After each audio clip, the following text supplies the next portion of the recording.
Gusto mo bang maging singer balang araw na maging katulad namin at mag-iwan ng alaala at pangaral sa mga batang lumalaki? Sasandaling kami mawala sa mundong ito, kaya magtapos ka muna ng pag-aaral bago mag-asawa. Tumulong ka muna sa mga magulang mo bago mo marating yan.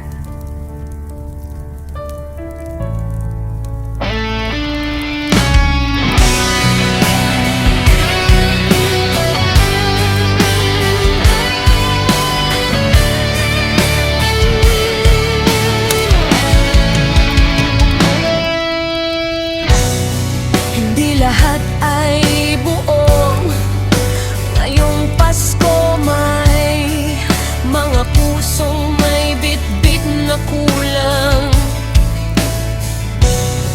mga hapag na may bakanteng upuan at mga ngiting pilit binububong. Maramdaman lang ang diwa ng Pasko.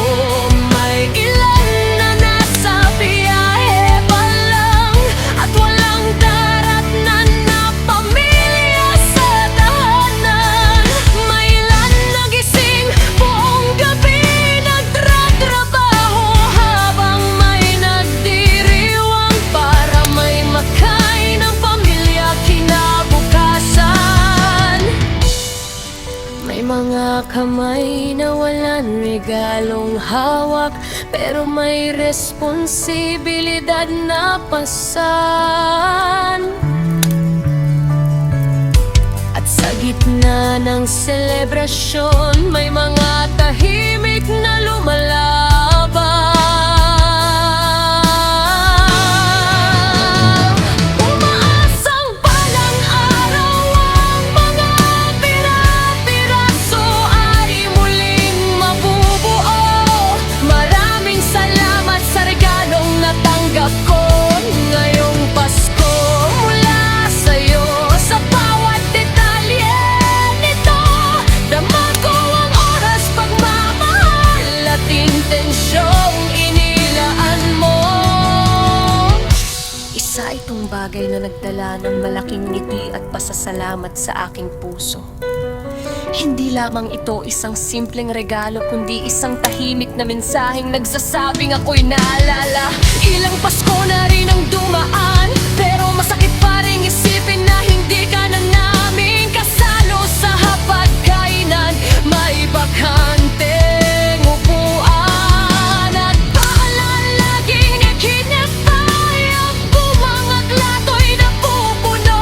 Ngunit may bahagi ng mesa na hindi na kayang punuin ng kahit anong handa. Gayon man, sa bawat salo-salo ay naroon ka pa rin.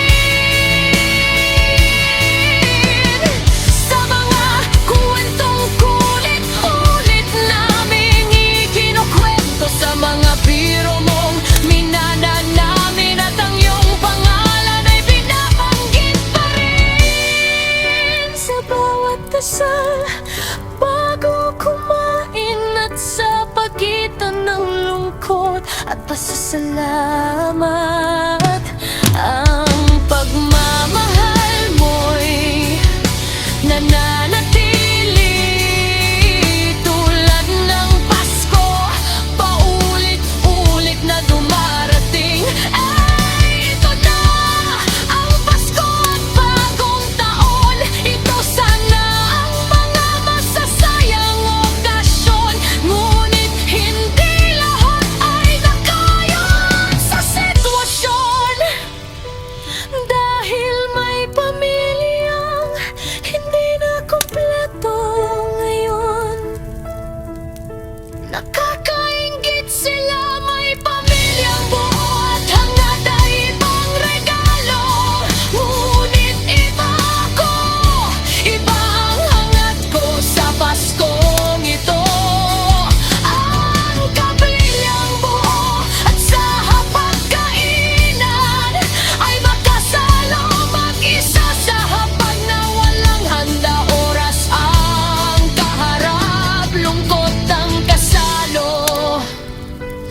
Walang regalong nakaabang, niyakap na sisilong sa lamig ng mundo.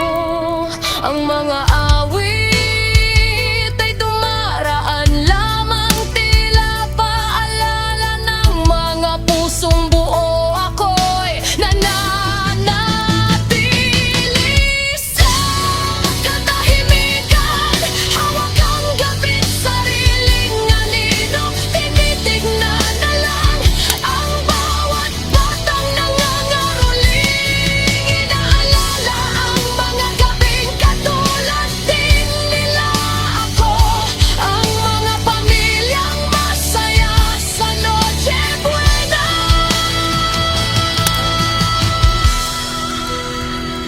Habang ako mag-isa lamang sa lamesa, hindi na katulad ng dati. Ang Pasko, wala na ring natatanggap na regalo. Malamig, pero malungkot na ito. Ang kasiyahan ay hindi na kumpleto, at ang mga kaibigan mo ang magdadala sa gulo.